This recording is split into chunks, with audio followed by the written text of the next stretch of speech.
মহিলাদের মাথার চুল বিক্রি করা যাবে কিনা? নেকাবের পরিবর্তে মেয়েরা যদি মুখে মাস্ক পরে তাহলে পর্দা আদায় হবে কি? আমি স্বপ্নে দেখেছি আমার স্ত্রীকে তালাক দিয়েছি। স্বপ্নে তালাক দিলে কি তালাক হয়? চিকিৎসার পরও শারীরিকভাবে যৌন ক্ষমতায় ভোগার কারণে বিবাহ না করলে এতে কি গুনাহ হবে? অনেকে বলে চুল কাটার পর গোসল না করে ঘরে ঢোকা যায় না। তাদের কথা কতটুকু সত্য? আমার মা প্রতিদিন বিকাল ৩টা তালিমের উদ্দেশ্যে বাসা থেকে বের হবে, মাগরিবের পর বাসায় আসেন। কিছু বললে বাসা বিশৃঙ্খলা সৃষ্টি করে এবং বলে আল্লাহ তোমাদের বন্দেগী করতে পাঠাই না। অবস্থা করণীয় কি? আমার সন্তান বারবার তার মায়ের কোলে পেশাব করে দেয়। অবস্থা বারবার কাপড় পাল্টে নামাজ আদায় করা কষ্টসাধ্য, এর সহজ ফয়সালা দিবেন।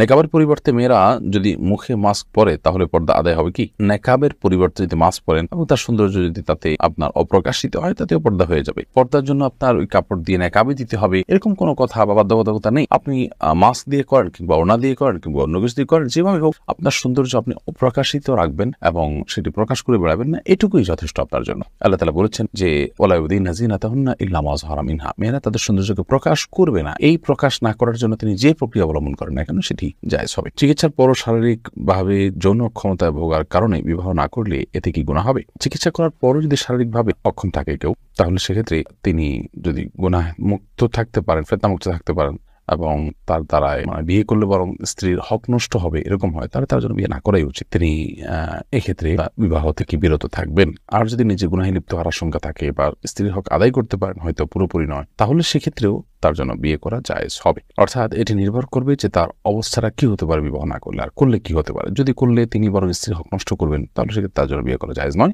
আর যদি বিবাহ করার মাধ্যমে তিনি স্ত্রীর হক আদায় করতে পারেন, আবার এদিকে না করলে বরং তিনি গুনাহে লিপ্ত হতে পারেন, তাহলে তার বিয়ে করা উচিত। অতএব পরিস্থিতির উপর নির্ভর করবে এটি। অনেকে বলে চুল কাটার পর গোসল না করে ঘরে ঢোকা যায় না। তাদের কথা কতটুকু সত্য? না, এটা সঠিক কোনো কথা নয় যে চুল কাটার পর ঘরে ঢুকতে হলে গোসল করে ঢুকতে হবে, এমন কোনো কথা নেই। তিনি গোসল করা ছাড়াও ঘরে চাইলে ঢুকতে পারবেন। এর পরের প্রশ্ন হলো, আমাদের এলাকার অনেকেই আম, লিচু সহ বিভিন্ন ফলের বাগানে মুকুল আসার সাথে সাথে বিক্রি করে দেন। এবার বিক্রি করা জায়েজ কিনা? না, এবার বিক্রি করা জায়েজ না। বিশেষ করে ফল আপনার পোক্ত হওয়ার আগ পর্যন্ত আপনি আগে আগে বিক্রি করে দিলেন, মুকুল বিক্রি করে দিলেন, সেটা জায়েজ না। কারণ মুকুল থেকে ফল হবে না হবে, কতটুকু হবে না হবে, সেটা অনেক বেশি অস্পষ্ট থাকে। এই জাতীয় ক্ষেত্রে কেনাবেচা করা শরীয়ত অনুমোদন করে না। এর মাধ্যমে এক পক্ষ অনেক বেশি ক্ষতিগ্রস্ত হতে পারে কিংবা নিজেদের মধ্যে ভুল বোঝাবুঝি তৈরি হতে পারে ইত্যাদি ইত্যাদি। তবে আপনার এরকম ক্ষেত্রে গোটা আমের বাগানটাকে লিজ নেওয়া যেতে পারে, যে আমি এই বাগানটাকে লিজ নিয়ে এলাম, এইটাতে আমি কি করব না করব, গাছ সহ মাটি সহ পুরোটা আমি লিজ নিলাম, সেটা আমার ব্যাপার। ওই আম কিনলাম তা না, বরং পুরো জায়গাটা আমি নিয়ে এলাম 1 বছরের জন্য, 2 বছরের জন্য, 3 বছরের জন্য। এরপরে সেখান থেকে যা ফসল হবে সেটা আমি নিলাম, সেটা যায়। অনেক জায়গায় বিয়েতে যে পরিমাণ টাকা পাত্রপক্ষকে যৌতুক হিসাবে দেওয়া হয়, সে পরিমাণ টাকা দেওয়ার মোহর হিসাবে ধরা হয়। এতে মেয়ের বাবার টাকা দিয়েই মেয়েদের মোহর দেওয়া হয়। এই রসুম সম্পর্কে আপনার মন্তব্য কি? খুবই গর্হিত কথা। যৌতুক দিচ্ছে আবার মেয়েকে মোহর হিসাবে সে টাকা আবার ব্যাক করে আনতেছে, তাহলে দিন শেষে মেয়ের অর্জনটা কি? তার মানে পাত্রীপক্ষের যে টাকা, সে টাকাই আবার পাত্রীপক্ষের কাছে ফেরত গেল, তাহলে তারা আসলে কিছু পেল না। যৌতুক সম্পূর্ণ হারাম। বিয়েতে পাত্রীকে মোহর দিতে হবে, পাত্রপক্ষ কোনো কিছুই গ্রহণ করতে পারবেন না, বিশেষ করে যৌতুক হিসেবে। প্রশ্ন হলো, আমার পাশের বাড়ির ভাবি আমাকে তার সাথে খারাপ কাজ করার জন্য প্রস্তাব দেয়। আমি নিজেকে রক্ষা করে চলছি, কিন্তু আমাকে প্রায় শয়তান কুপ্ররোচনা দেয়। আমাকে এমন কিছু বলুন যাতে আমি শয়তানের ধোঁকায় পতিত না হই। আল্লাহ মাফ করুন। এ ধরনের নিকৃষ্ট মানুষের সংস্রব থেকে সরতে হবে নিজের ঈমান এবং তাকওয়াকে হেফাজত করবার জন্য। এবং আপনি যদি অবিবাহিত থাকেন তাহলে খুব দ্রুততার সাথে বিয়ে শাদী করেন এবং এ ধরনের হারামের পরিবেশ থেকে আপনি পলায়ন করেন এবং তার সাথে সম্পর্ক ছিন্ন করেন এবং সকল প্রকার যোগাযোগের মাধ্যমগুলো বন্ধ করে দেন এবং আল্লাহ তাআলা আপনাকে আশ্রয় দান করুন।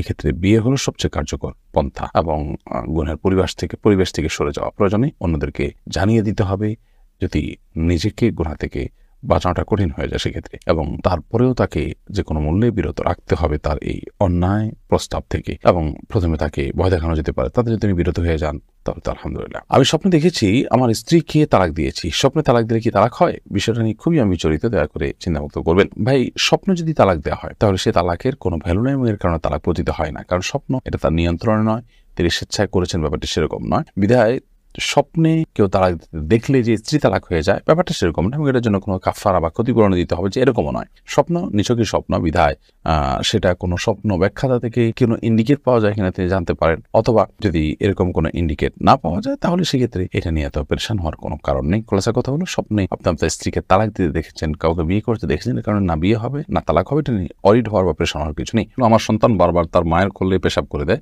এ অবস্থায় বারবার কাপড় পাল্টে নামাজ আদায় করা কষ্টসাধ্য, এর সহজ ফয়সালা দিবেন। দেখুন, সন্তান মায়ের কোলে, বাবার কোলে বা কারো কোলে যদি পেশাব করে দেয়, তাহলে সেক্ষেত্রে সেই পেশাব পবিত্র করবেন কিভাবে? এর উত্তর হলো, যদি সন্তান খুব ছোট হয়, যে দুগ্ধপোষ্য সন্তান এবং অন্য কিছু খায় না, মায়ের দুধের উপর নির্ভরশীল থাকে, তাহলে সেক্ষেত্রে ছেলে সন্তান হলে তার সেই পেশাবের উপর পায়ের ছিটা দিয়ে দিলে পাক হয়ে যাবে, অর্থাৎ সেটা পবিত্র হয়ে যাবে, নামাজ পড়া যাবে সে কাপড়ে। আর যদি মেয়ে সন্তান হয়, তাহলে সেক্ষেত্রে যতটুকু পেশাব লেগেছে ততটুকু জায়গা ধুয়ে আলতো করে ধুয়ে ফেললে পাক হয়ে যাবে। পুরো কাপড় পাল্টাতে হবে সেরকম না। যদি শরীরে লাগে, তাহলে শরীরে যে জায়গা লেগেছে সেই জায়গাটাকে ধুয়ে ফেললে পাক হয়ে যাবে ইনশাআল্লাহ তাআলা। অতএব পুরো শরীর বা পুরো কাপড় ধুইতে হবে, ব্যাপারটা সেরকম নয়। আর যদি সন্তান দুগ্ধপোষ্য না হয়, বরং অন্য খাবার উপর নির্ভরশীল হয়, কিংবা দুধও খায় কিন্তু অন্য খাবারও খায় সে, তাহলে সেক্ষেত্রে অন্য সাধারণ পেশাবের মতো করে তাকে পবিত্র করে তারপরে সালাত আদায় করতে হবে। আর পবিত্রতার নিয়ম বলেছে যেটি, যেখানে পেশাব লেগেছে সেই জায়গা, সেটা কাপড় হোক আর শরীর হোক, সেটাকে ধুয়ে তারপর সালাত আদায় করবে। মহিলাদের মাথার চুল বিক্রি করা যাবে কি না?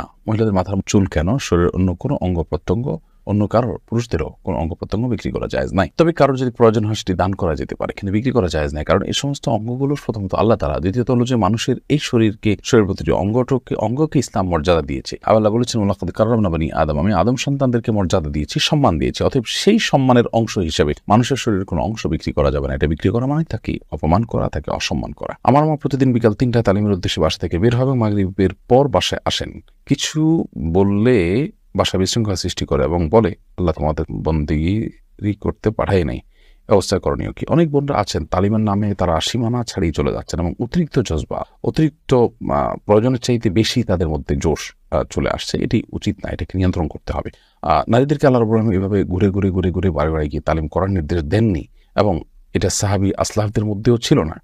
তবে আমি বলতে চাইছি যে ঘর সংসার বাদ দিয়ে এভাবে করতে নির্দেশ দেয়নি, অথবা আপনার এটা তাদের জন্য আবশ্যক নয়, ফরজে আইন নয় যে তারা এটা করে বেড়াতে হবে। হ্যাঁ, তারা অন্যদেরকে দাওয়াতি কাজ করবেন, বাসায় বসে থাকলে করতে পারলেও আলহামদুলিল্লাহ। আর যদি বাইরে যান, তাহলে সন্তান, পরিবার, তাদের হক আদায় করে করবেন। পুরুষদের মতো তারা বাইরে বাইরে যাবেন না। আল্লাহ বলেছেন, ওয়াক্কারনা ফি বুয়ুতিকুন্না, তোমরা তোমাদের বাসায় অবস্থান করে, এটা আল্লাহর নির্দেশ। বিদায় তালিমের জন্য তারা গেলেন সপ্তাহে 1 দিন, সপ্তাহে 2 দিন, নির্দিষ্ট সময়, সংসারের কোনো অসুবিধা নেই, স্বামী বা অভিভাবকদের অনুমতি নিয়ে গেলেন, সেটা তিনি করতেই পারেন, এবং সেখানে গেলে তার প্রতি আশঙ্কা থাকলো না ইত্যাদি শর্ত পূরণ করে তিনি করতে পারেন। কিন্তু নিয়মিত এবং প্রতিনিয়ত বের হয়ে যাওয়া, লম্বা সময়ের জন্য বের হয়ে যাওয়া, সন্তান, সন্ততি, পরিবার, স্বামী সবাই এফেক্টেড হন, ক্ষতিগ্রস্ত হন, এবং এটাতে সবার শিডিউলের ভিতরে বিপর্যয় হয়, সেরকম পর্যায়ে হলে সেটা কিন্তু জায়েজ হবে না।